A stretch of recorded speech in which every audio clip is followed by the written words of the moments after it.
with our guest tonight. So please, a warm welcome for Kathleen Kennedy. It's interesting. I think every time I've been involved in a movie with Stephen, we usually always identify a genre. It's not very obvious that a thriller might emerge from that. And I think that's what was so amazing. Stephen recognized the tension and the storytelling we always knew was a thriller.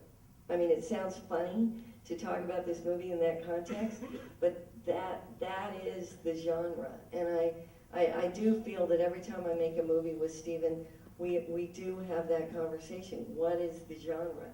Because ultimately, it is a form of entertainment. We are telling a story, so identifying that is really important. This may be really the most entertaining movie ever made about legislation. It really does. I mean, it's the cliche that it brings history alive, but it genuinely does. And so Daniel Day-Lewis, obviously at the center of this film, is. I can remember talking to Brian Grazer about one of the movies he made with Russell Crowe, and he said, "Well, without Russell Crowe, there is no movie. You know, it just wouldn't have happened." Is that the same case? I mean, Daniel Day-Lewis is so indistinguishable from the part. If Daniel Day-Lewis doesn't want to do it, do you still have a movie? Is it we go to Adrian Brody and a lot of makeup? What's the decision process? Yeah, I think we didn't have a movie without Daniel Day-Lewis. Did it take a lot of convincing? Obviously, he's a guy who does not take a lot of roles. I mean, he's very deliberate in his process, in all aspects of the process, not simply deciding what role to take, but actually embodying the role. How did you get him on board? Yeah, he actually did turn us down in the early stages.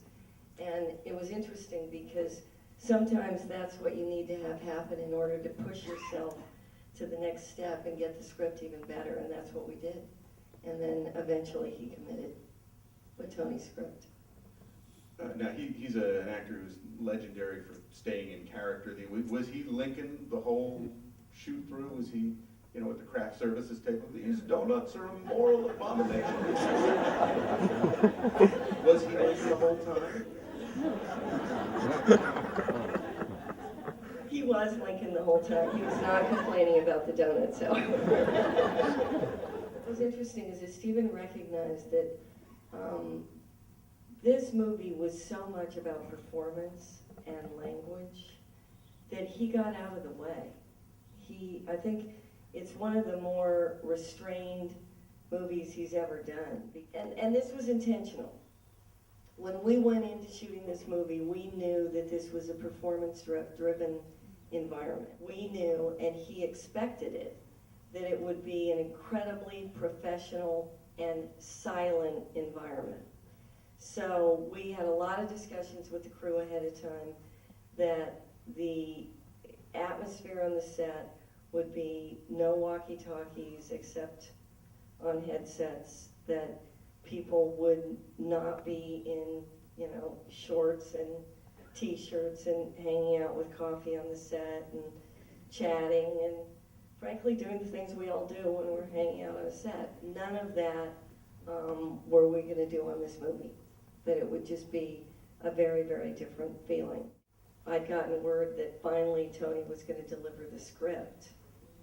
And my husband's upstairs and he yells, "How long is this thing?" Because the printer is going, kicking out paper, and he goes, "We're out of paper, we're out of paper." So he literally got in the car and drove down the hill and had to buy a ream of paper to bring it back because the script was so long. And I'm sure we all look forward to that original draft becoming an 11-hour theater piece. A cast of 5. I want to get some questions from the back. Yes. Once we realized that the progression of the movie was going to end up with the distribution being in the middle of an election, we felt very strongly that we did not want the movie to come out until after the election. But thank you, Kathy, thank you so much for joining us.